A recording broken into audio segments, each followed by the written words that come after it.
তাসলিমা সুলতানা। আমার বাবার নাম ফয়েজ মোহাম্মদ। আমার বাড়ি বাড্ডা, ঢাকায়। কিন্তু আমার মাথায় একটু সমস্যা ছিল।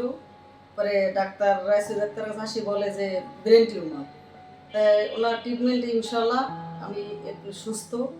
তারপর আমি আবার ওই জিনের আচরণের মতো মাথা ঘুরে ঘুরে পড়ে যেতাম। ওনার চিকিৎসা নেওয়ার পর থেকে ইনশাল্লাহ আমি এখন সুস্থ।